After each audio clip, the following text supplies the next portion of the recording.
53 victims, each one a tragic story cut short, a life stolen in the most brutal manner imaginable. That's the staggering number attributed to Andrei Chikatilo, the monster known as the Rostov Ripper.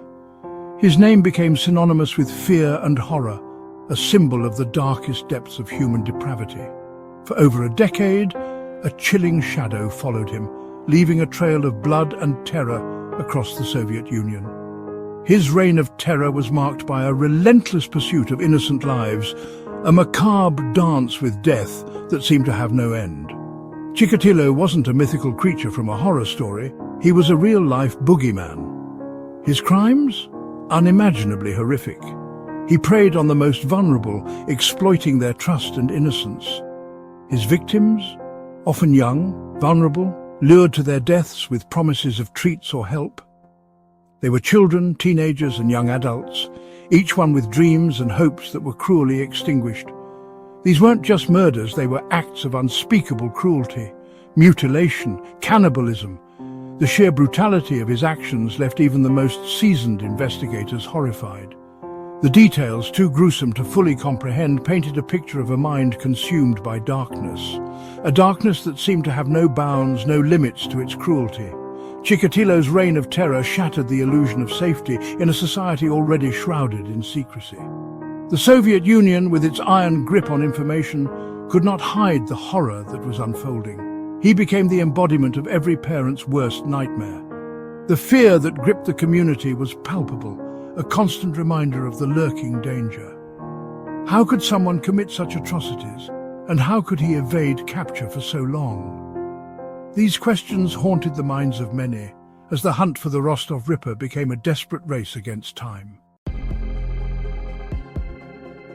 Chikatilo's hunting ground was vast. Train stations, bus depots, wooded areas, places where the lost and vulnerable could easily disappear. He was cunning, blending into the background, appearing unassuming, even helpful. This was his mask, one he wore to disarm his victims to gain their trust. Many were young runaways, desperate for a kind face, a warm meal, a way out. He offered them these things, playing the role of a good Samaritan. But beneath this facade lurked a predator. Once alone, the mask slipped, revealing the monster underneath. His attacks were frenzied, fueled by a perverse bloodlust. He took pleasure in their pain, in their terror. His acts were more than murder, they were a defilement of the human soul. As the body count rose, so did the pressure on Soviet authorities. The nation was gripped by fear, and the government was under immense scrutiny to find the perpetrator. Every new victim added to the mounting tension, and the authorities knew they were racing against time. The killings were unlike anything they'd seen before, their brutality shocking even seasoned investigators. Each crime scene was more gruesome than the last, leaving a trail of horror that seemed to have no end. The meticulous nature of the crimes suggested a highly intelligent and calculating mind behind them. The Soviet Union, a nation that prided itself on order and control, was now grappling with a terrifying truth. A monster walked among them. The very fabric of their society was being tested, and the illusion of safety was shattered. The streets that once felt secure were now filled with an undercurrent of dread. The investigation was massive, sprawling, and frustratingly opaque. Hundreds of officers were deployed, and countless hours were spent sifting through evidence. Yet despite their best efforts, the killer remained elusive, always one step ahead. The complexity of the case was overwhelming, and the pressure to solve it was immense. Leads dried up, suspects were cleared, and still the killings continued. Each dead end was a blow to the investigators' morale, and the sense of frustration grew. The killer seemed to vanish without a trace, leaving behind only fear and confusion. The public, starved for information, grew increasingly fearful and distrustful. News of the murders spread like wildfire, and the lack of answers only fueled the panic. People began to question the competence of the authorities, and rumors started to take on a life of their own. Rumors swirled. Was this the work of a satanic cult? A foreign enemy? Theories abounded, each more outlandish than the last. The uncertainty and speculation only added to the atmosphere of fear, making it difficult to separate fact from fiction. The uncertainty only amplified the terror. People began to change their routines, locking their doors earlier, avoiding dark alleys and keeping a wary eye on strangers. The sense of community was eroding, replaced by suspicion and paranoia. The authorities, desperate for a breakthrough, employed unconventional tactics: psychics, graphologists, even astrologers. They were willing to try anything, no matter how unorthodox, to catch the killer. These methods, though controversial, highlighted the desperation and the lengths to which they were willing to go. They were grasping at straws, their methods a reflection of their desperation. The pressure from the public and the government was immense, and the stakes couldn't be higher.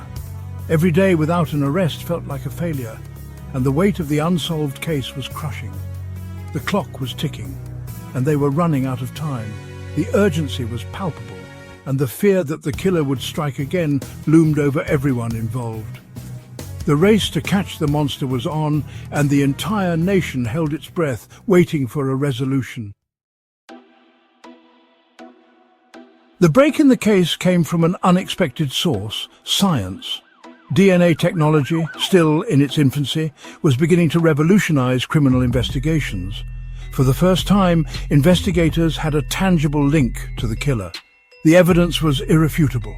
Semen samples found on several victims matched a suspect they had questioned years earlier: Andrei Chikatilo.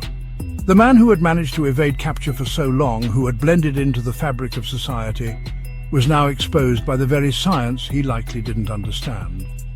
His capture was swift and decisive. The seemingly ordinary man, a factory worker, a husband, a father, was unmasked as the monster who had terrorized a nation. The relief was palpable, but it was a relief tinged with a chilling realization: evil could wear any face. Chikatilo's trial was a media spectacle, a public reckoning with the horrors that had gripped the nation for over a decade. He faced a mountain of evidence, his crimes laid bare for the world to see. His defense, pleading insanity, claiming voices in his head, drove him to kill. The courtroom became a stage where the depths of human depravity were on full display. But the evidence, the sheer brutality of his crimes, was overwhelming. The jury's verdict was swift and decisive: guilty. Chikatilo, the man who had shown no mercy, was sentenced to death. His execution, a single gunshot to the back of the head, marked the end of his reign of terror. But it did not erase the scars he left behind. Scars on the soul of a nation. The impact of Chikatilo's crimes on Soviet society was profound. His actions left an indelible mark on the collective psyche of the nation. People who once felt secure in their daily lives were now gripped by fear and suspicion. The sense of community and trust that had been a cornerstone of Soviet life began to erode. He shattered the illusion of safety and exposed the dark underbelly of a society grappling with change. The once bustling streets and playgrounds became deserted as parents kept their children indoors, fearing the unknown dangers lurking outside. The very fabric of society seemed to be unraveling. The Soviet Union, a nation that prided itself on order and control, had been shaken to its core.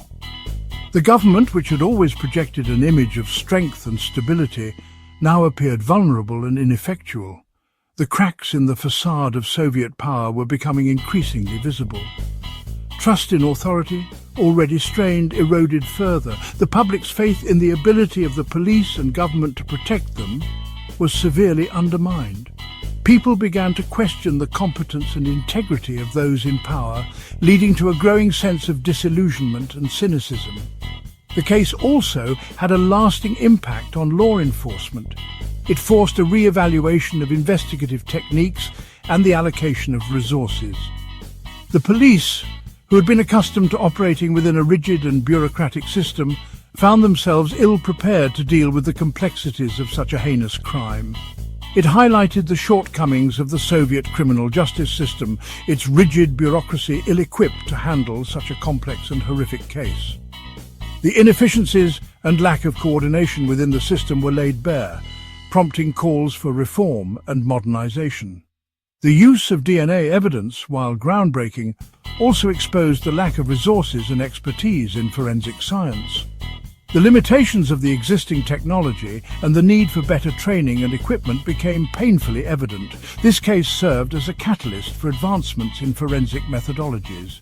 Chikatilo's reign of terror forced the Soviet Union to confront its own vulnerabilities, to acknowledge that even in a tightly controlled society, monsters could hide in plain sight.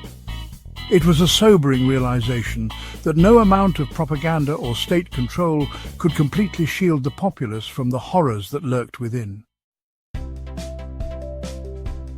Echoes of terror. Even today, decades after his execution, the name Andrei Chikatilo continues to evoke fear and revulsion. The details of his crimes, preserved in court documents and forensic reports, serve as a chilling reminder of the capacity for human evil. His case became a morbid fascination for some, a macabre spectacle played out in books, documentaries, and even fictionalized accounts. The victims, forever young, are remembered not only for their tragic ends, but for the lives they might have lived. Their stories serve as a poignant reminder of the fragility of life and the enduring power of hope in the face of unimaginable darkness. The legacy of fear.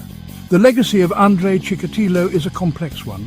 He became a symbol of a system failing to protect its citizens, a system slow to adapt and resistant to change. His crimes forced a reckoning with the dark side of human nature, a stark reminder that monsters don't always lurk in shadows. They can walk among us, disguised as ordinary people.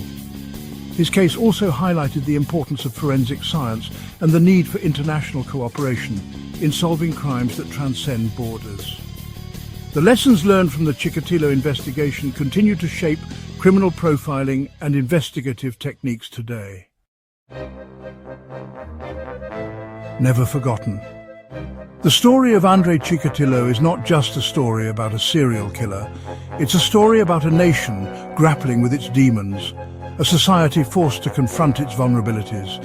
It's a story about the human cost of evil, the enduring power of fear, and the importance of never forgetting the victims. The Rostov Ripper may be gone, but the echoes of his crimes continue to resonate.